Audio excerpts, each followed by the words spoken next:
Bonjour à tous, bienvenue dans votre émission politique La Voix est libre. Aujourd'hui, nous allons parler des élections européennes. Nous allons tenter de mieux comprendre les enjeux de cette élection. Quelle ambition pour cette Europe des 28 au moment où l'abstention n'a jamais été autant attendue, voire redoutée. Vous le savez, vous aurez à voter la semaine prochaine, le week-end du 25. Et pour rappel, il y a 8 circonscriptions européennes en France. Les Picards font partie de la circonscription nord-ouest, avec le Nord-Pas-de-Calais, la Basse-Normandie et la Haute-Normandie. Et en tout, nous enverrions 10 députés à Strasbourg sur les 74 représentants français. Alors, entre partisans de l'Europe et eurosceptiques, nous recevons les candidats picards du Front de gauche, du Front national et du centre. Nous allons voir quelle est leur vision de l'Europe, quelles sont leurs divergences et surtout, que peut faire l'Union européenne pour notre région, la Picardie. Alors avec moi, 3 candidats, tous sont picards et certains représenteront peut-être la Picardie au Parlement européen donc de Strasbourg. Jean-Christophe Loric, bonjour. Bonjour. Alors vous êtes conseiller général de la Somme, vous figurez en 3e position sur la liste centriste UDI Modem, portée par Dominique Riquet. Loïc Penn, bonjour. Bonjour. Alors donc vous êtes médecin urgentiste à l'hôpital de Creil, vous êtes en 15e position sur la liste du Front de gauche, donc porté par Jackie Hennin. Et enfin, Franck Briffaut, bonjour. Bonjour. Alors vous êtes le premier maire Front National de Picardie élu aux dernières élections municipales, maire de Villers-Cotterêts dans l'Aisne. Vous êtes placé en 6e position sur la liste bleu marine portée par Marine Le Pen. Alors en 2 mots, l'Europe de demain, ça va être quoi, Loïc Penn du Front de gauche? L'Europe de demain, ça va être quoi ? Ça dépend un petit peu de ces élections, ça dépend des rapports de force qu'on va établir en Europe. Déjà, pour comprendre ce que va être l'Europe de demain, il faut voir ce qu'elle est aujourd'hui. C'est quand même une Europe qu'on a bâtie complètement au service de la finance, depuis Maastricht, et l'euro tel qu'il est aujourd'hui. Et puis, après, on a eu quand même le traité constitutionnel européen, qui a été refusé par les Français, à juste raison. Nous avions milité pour le non, et qui a été malgré tout remis en place par Sarkozy sous la forme du traité de Lisbonne. Et puis là, le dernier, c'était le TSCG, Sarkozy, Hollande, Merkel. Alors là, on avait les 3 qui nous ont quand même concocté un traité, là, pas de référendum, mais qui, de nouveau, permettait à la Banque Centrale Européenne de largement arroser les marchés financiers, de ne pas financer les peuples. C'est à partir de là qu'on doit bien comprendre où en est l'Europe, et pour la construire, nous, on a un projet qui est simple, c'est rompre et refonder. Alors, rompre et refonder pour vous, en tout cas, Franck Briffaut pour le Front National, l'Europe idéale, c'est quoi pour vous ? Moi, ce que je trouve assez révélateur, c'est que plus de 55 ans après sa création, on est soit encore obligé de se poser cette question. 55 ans après, se demander où on va en Europe, pourquoi faire et que veut-on en faire, c'est quelque part un constat d'échec de ses promoteurs. Et tout le problème de l'élection est bien là. Et là, je suis d'accord, effectivement, il faut que les Français votent, parce que j'ai l'impression que les responsables politiques à qui on a confié la destinée de notre continent, ils n'ont pas l'air d'être capables de répondre à cette question. Et moi, j'aimerais que les citoyens s'emparent de cette problématique et puissent y répondre à leur place. Car je crois aussi que l'abstention est alimentée par le fait qu'ils sentent bien, nos compatriotes et l'ensemble des citoyens européens, que l'Europe qu'on est en train d'essayer de leur mettre en œuvre ne correspond pas à celle qu'ils souhaitaient voir promue. En tout cas, donc l'abstention ou la participation, on en parlera donc lors de cette émission. Jean-Christophe Loric, pour le centre, l'Europe de demain, pour vous, c'est laquelle ? Nous, c'est une Europe, on voudrait une Europe efficace, forte dans le monde. Nous, on est réalistes, on se dit que la mondialisation, le fait que les échanges sont maintenant mondialisés, l'ouverture au monde, elle est là. Alors, face à ça, on a 2 options possibles. Soit on se dit, non, c'était bien mieux avant. Donc revenons derrière notre ligne Maginot, derrière nos frontières, sortons de l'euro, reprenons le franc, pourquoi pas l'ancien franc, puisque c'était si bien avant. Ou, et c'est ce que nous on porte, on dit, non, on a fait la moitié du chemin. C'est un chemin qui n'est pas facile, qui prend du temps, mais on a fait la moitié du chemin. Il y a des acquis de l'Europe. Et allons plus loin, allons plus fort. Il y a des enjeux qui ne pourront être résolus qu'au niveau de l'Europe. Des enjeux financiers, la régulation de la finance, elle ne se fera pas au niveau simplement de la France. Des enjeux environnementaux, on est persuadé qu'il faut aller plus loin avec une Europe qui marche et qui s'occupe des vrais problèmes des Français. Donc l'Europe, parlons-en donc dans un instant, mais avant donc de débattre avec vous, nous allons d'abord voir ce que fait l'Europe pour la Picardie. Le Parlement européen reste méconnu des citoyens. Pourtant, l'Europe, eh bien, c'est très concret dans votre vie quotidienne ou pour les grands projets qui structurent la région, pour l'économie aussi. En voici quelques exemples avec ce reportage. Regardez. Le Point Info Europe est au cœur du centre-ville d'Amiens depuis 14 ans. À l'intérieur, une équipe de 4 personnes présente pour donner les clés de l'Europe des 28 aux Picards qui le souhaitent. Des centres comme celui-là, il en existe 500 en Europe et une centaine d'antennes dans le reste de la région Picardie. Ici donc, on aiguille sur les multiples financements dont chaque Picard peut bénéficier et ces financements sont nombreux. Que l'on soit élève, au collège, au lycée, apprentis, étudiants, chômeurs ou salariés, on a la possibilité de financer un projet dans ce cadre-là et de partir dans un autre pays et revenir avec une belle expérience. Et ce programme porte un nom, Erasmus+. Entre 2007 et 2013, l'Europe a cofinancé plus de 3500 projets en Picardie. Ce technopôle en fait partie. Les entreprises viennent ici pour la mise au point de leurs nouveaux procédés de production, dans l'agroalimentaire notamment. La mobilisation des fonds FEDER nous a permis de financer les bâtiments dans lesquels nous sommes aujourd'hui. Elle a permis de financer un certain nombre d'équipements qui permettent aux entreprises de développer leurs produits innovants en termes, et de nouveaux procédés innovants également en termes de valorisation des agro-ressources. Elle permet de financer des postes dans les universités, elle permet de financer des équipements scientifiques de pointe dans les universités. Technopôle, mais aussi Industrilab, nouvelle structure située à quelques mètres seulement de l'usine aéronautique Aerolia. Technopôle accueillera les entreprises début 2015. Oui, c'est l'Europe pour 20% de l'ensemble du bâtiment qui a été financé, par 80% par la région, 20% par l'Europe, donc pour un total d'environ 36 millions d'euros. Et cette plateforme à destination de toutes les entreprises régionales et nationales qui viendront chercher des nouvelles technologies. L'économie ainsi que la culture, avec bientôt la Cité de la musique et de la danse à Soissons dans l'Aisne. Ces 5 dernières années, l'Europe a reversé à la Picardie 436,5 millions d'euros. Alors pour cette première partie, nous allons parler des eurosceptiques à une semaine des élections. Eh bien, ils se sentent pousser des ailes. On les situe à la gauche de la gauche ou au Front National. Ils dénoncent le système européen. Franck Briffaut, le FN, incarne l'euroscepticisme. Alors pourquoi ? On vient de le voir, l'Europe fait des choses en Picardie, structure, finance. Pourquoi la rejetez-vous ? C'est un petit peu ce que je disais tout à l'heure, c'est que quelle Europe voulons-nous construire ? Nous ne sommes pas contre l'Europe, nous sommes contre l'Union européenne telle qu'elle se construit aujourd'hui. Alors on peut tomber dans la caricature, envers l'ancien franc, pourquoi pas la sesterce. Non, il faut avoir... je pense qu'en France, on a beaucoup de mal à avoir les débats de fond. On va en Allemagne, pays que je connais très bien, j'y ai habité 5 ans. Ou en Autriche, là-bas, effectivement, on se pose des questions différemment, tout simplement parce que tous les débats sont autorisés. La suppression de l'euro, la remise en cause, ça se discute là-bas. Ici, on ne peut pas en discuter, c'est tabou. Nous disons simplement que nous voulons organiser notre continent sur un principe que nos adversaires semblent avoir oublié, principe de subsidiarité. Les choses que l'on voit là sont très bien. Mais on pourrait très bien les financer directement. Je rappelle que nous donnons à l'Europe 21 milliards d'euros et nous en récupérons que 13. On ne fera pas croire que ce qui est fait par les budgets européens ne peut pas être fait directement par nous sur des projets régionaux. On a entendu beaucoup plus de retour sur investissement, en tout cas pour la Picardie. Une Europe donc, qui changerait, en tout cas pour notre région la Picardie, vous la souhaitez comment ? Vous la voyez comment pour la région ? L'Europe peut incontestablement apporter un certain nombre de choses. Je voudrais simplement qu'effectivement, d'abord, on définisse les projets qui sont réellement d'intérêt européen. Là, l'Europe participe à des projets qui sont souvent des projets locaux, régionaux, qui sont du ressort des collectivités territoriales françaises. D'ailleurs, je pense que c'est bien d'avoir un panneau où on voit le drapeau européen, la région, le département. C'est pour ça que les compatriotes n'y comprennent plus rien. Il faut définir les projets, de quel intérêt ils sont. Qu'on soit pour ou contre, le canal Seine-Nord est incontestablement un projet d'intérêt européen. Et là, l'Europe y avait mis très peu d'argent. Par contre, on voit en pourcentage, l'Europe met de l'argent sur des projets très locaux. Donc on voit bien que les gens, on nous vend l'Europe comme quelqu'un qui peut payer. Alors ça intéresse des gens, l'Europe paye très bien, mais qui fait des choses.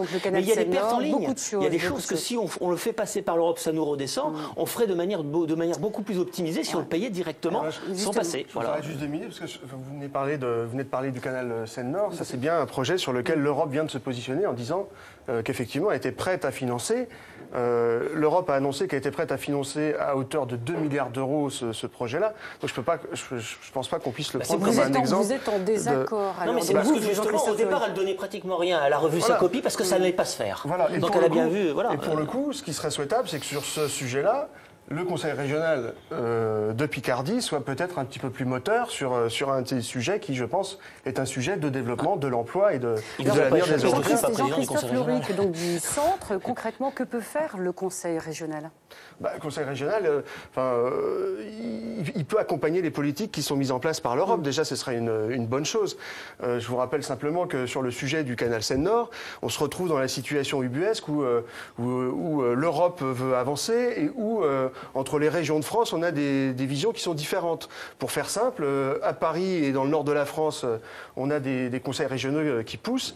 Sur la Picardie, on sent que la volonté d'avancer n'est peut-être pas aussi fortement affichée. Je trouve que c'est un peu dommage parce que ça fait partie vraiment des projets qui sont porteurs d'emploi et d'avenir pour la région. Alors Loïc Penn pour le Front de gauche, donc est-ce que cette Europe des grands chantiers, c'est cette Europe-là que vous voulez au Front de gauche ? Mais le débat se pose pas là. C'est pas un débat sur le Conseil régional Picardie qu'on fait là, c'est un débat sur les élections européennes. Le Conseil régional Picardie qui va reverser donc à tout le monde les financements de l'Europe. 436,5 millions d'euros qui vont être versés à la Picardie, fabuleux. On a versé 1000 milliards aux banques en Europe. Alors à un moment donné, il faut dire les choses telles qu'elles sont. On a une Europe qui est sur une logique financière et on récupère des miettes et on les répartit et on trouve ça très bien. C'est pas un débat là-dessus qu'on doit avoir. C'est un débat sur ce que doit être l'Union européenne. L'Union européenne, aujourd'hui, elle est complètement au service de la finance. Le débat sur l'euro, attention, pas de caricature. Moi, l'euro tel qu'il est ne me convient pas. Je ne veux pas en sortir. Je pense qu'on a besoin d'une monnaie commune. Monnaie unique, c'est une discussion, mais on doit le réformer. Et en l'occurrence, par contre, on doit complètement réformer cette monnaie.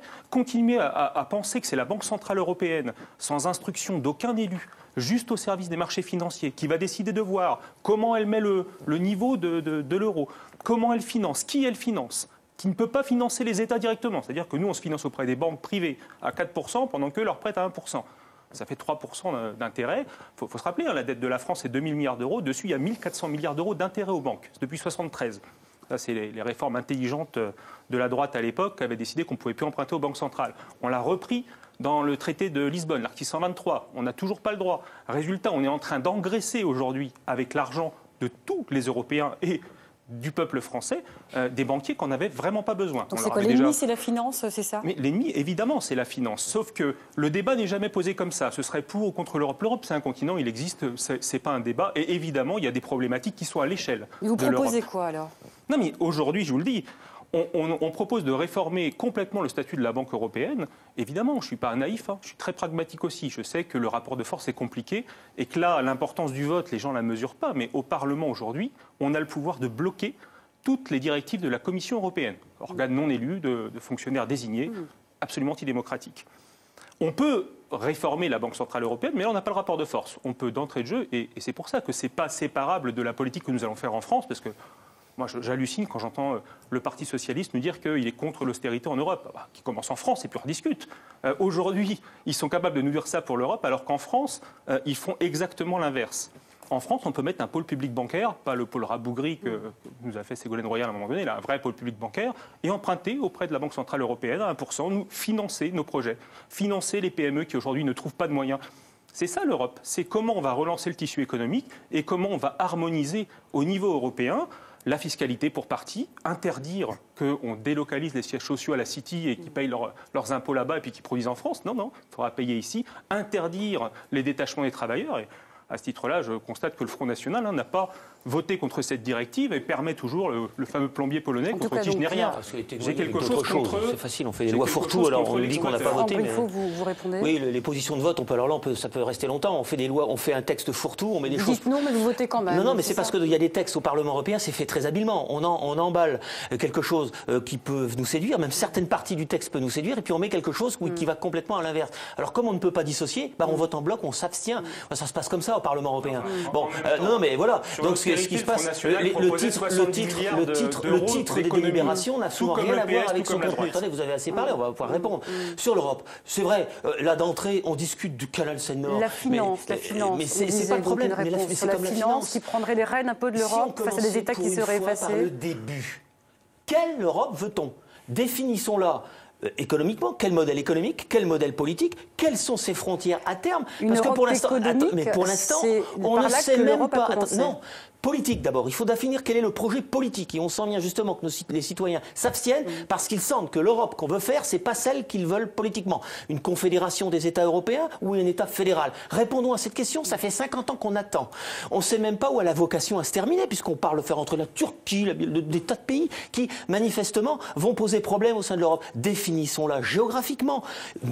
Quel est le dénominateur commun des peuples qui composent l'Europe? Quels sont nos points communs? Voilà, toutes ces questions-là n'ont toujours pas reçu de réponse 55 ans après sa naissance. C'est là le problème. C'est pour ça que les citoyens ne se sentent pas très concernés quand on leur pose la question. Et quand on leur pose la question par référendum, on ne tient pas compte de leur vote. Alors Comment voulez-vous qu'ils votent? Jean-Christophe Lorique, donc on passe à vous. Donc cette Europe politique et économique que vous l'envisagez comment? Moi, je voudrais d'abord quand même répondre par rapport à ce qui s'est dit là. Le problème qu'on a, c'est que à gauche comme à droite, on a toujours cette sensation qu'il faut trouver le bouc émissaire. À l'extrême droite. À l'extrême gauche ou à l'extrême droite. À droite. Le bouc émissaire, le bouc émissaire d'un côté, c'est la finance. Alors voilà, ce serait la faute. Tout est de la faute de l'euro. Si la France va mal et si l'Europe va mal, c'est la faute de l'euro. Alors simplement, moi, ce que je veux dire quand même pour contextualiser, c'est que on a à côté de notre pays un pays qui s'appelle l'Allemagne, qui a la même monnaie que nous, qui a des mêmes coûts salariaux assez similaires que les nôtres, et qui bizarrement arrive à avancer, qui a fait des réformes courageuses. Alors, sont pas les mêmes. Oui, c'est pas non plus. Oui, mais faut parler de tout. Bon, les niveaux de vie sont quand même. La précarité en Allemagne. Il est quand même important, je dis, moi, d'aller regarder ce qui se passe un tout petit peu à côté et d'arrêter d'essayer de trouver des boucs émissaires. Commençons par regarder ce qui se passe au niveau français et regardons ce qu'on peut faire dans les structures mêmes. Donc le modèle allemand est un modèle idéal pour le centre. 1 000 milliards d'euros de néobanques, c'est un bouc émissaire? J'ai inventé? Je dis pas que. Mais là n'est pas le sujet pour moi. Vas-y, quand même. Mais non, mais 1 000 euros de néobanques qui ont remboursé très rapidement. Rembourser très rapidement ce qu'on avait avancé. Aujourd'hui, la dette publique, on sait où on la paye. On a nationalisé les dettes privées, les dettes des banques. Et l'euro a complètement participé. Le TSCG, le traité Hollande-Sarkozy-Merkel, c'est ça. C'est une assurance pour les banques d'être remboursées. Vous pouvez me faire une longue démonstration en alignant les chiffres qui sont donnés aux banques, etc. J'aligne pas les chiffres, j'en donne la problématique qui est posée, et vous défendez-vous, il faut sortir de l'austérité. On a mis un grand mot sur l'austérité. Nous, ce qu'on dit simplement, c'est on ne parle pas d'austérité, on parle d'équilibre budgétaire.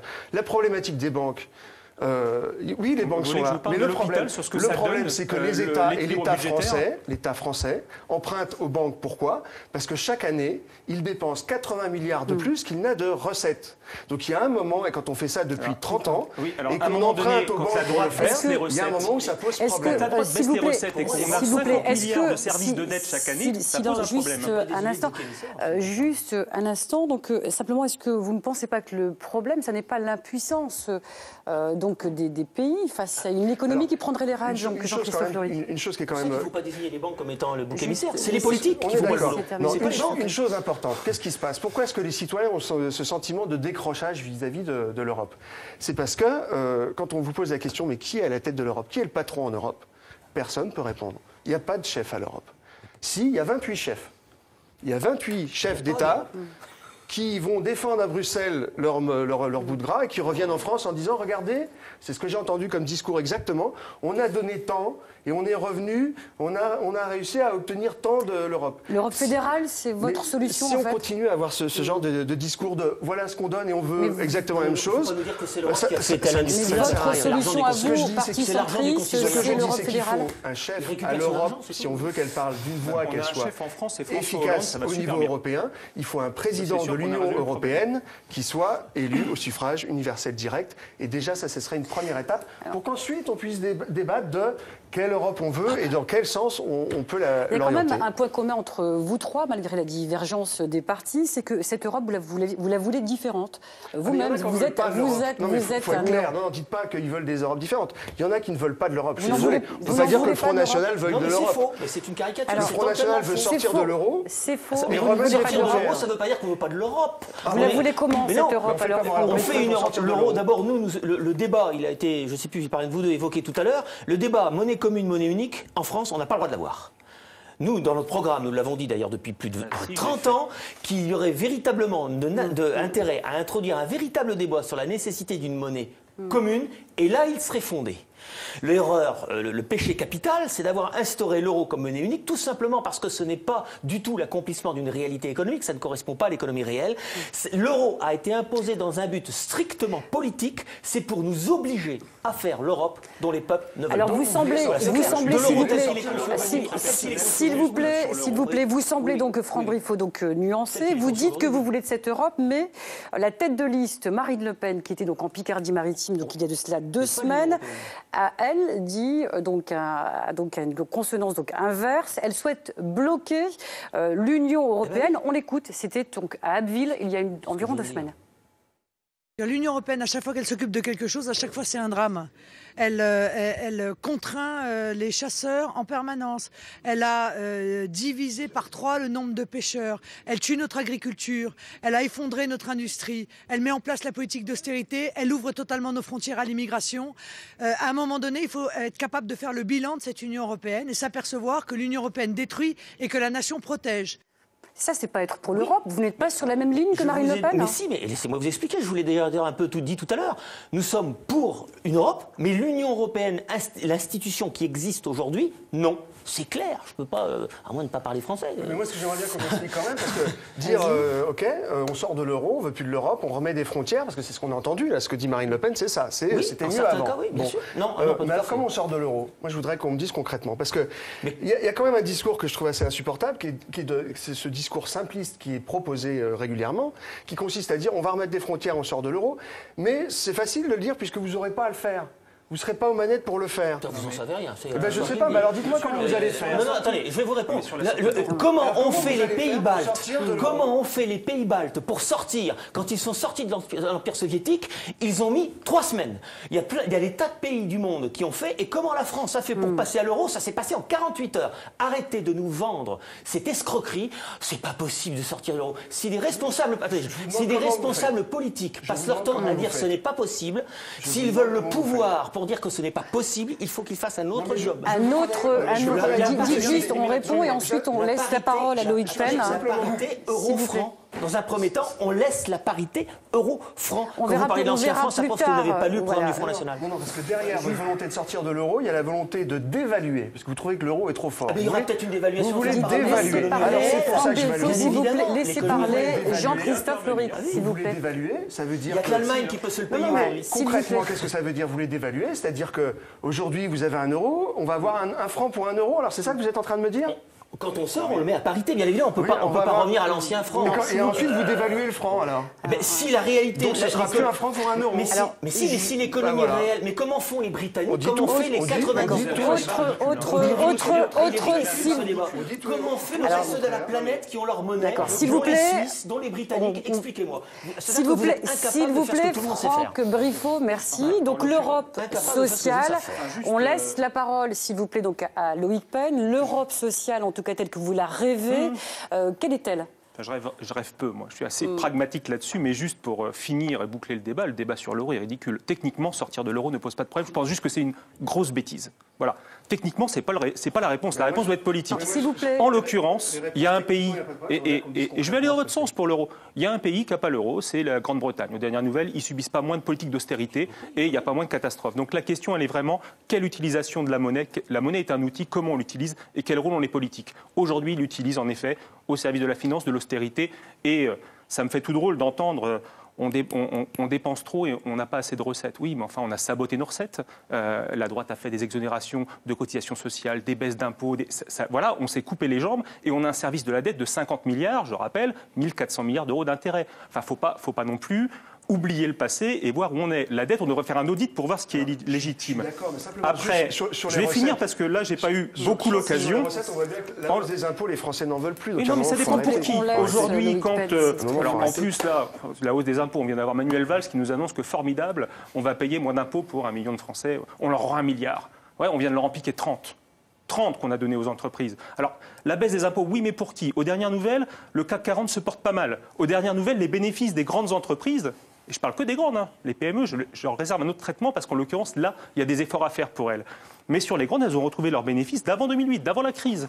Aujourd'hui, les places financières se portent fabuleusement bien et on n'a toujours pas d'imposition de la finance. Oui, les recettes, il faut les prendre là où elles sont. Et le débat européen, c'est celui-là. Alors tout à l'heure, j'entends, c'est la responsabilité politique.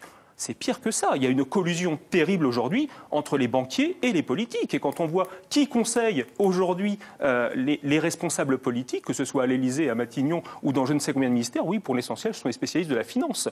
Après, je suis un petit peu choqué par quand j'entends Marine Le Pen qui dit l'Europe met en place une politique d'austérité. Elle réclame 70 milliards d'euros d'économies. C'est le programme du Front National. Ce sera le mot de la fin. Ce sera, s'il vous plaît, Loïc Pen. Non, s'il vous plaît, ce sera le mot de la fin. S'il vous plaît, dans un instant, nous poursuivrons ce débat. Que peut faire l'Union européenne pour la Picardie? On se retrouve dans moins de 10 minutes après le point info de midi. À tout de suite.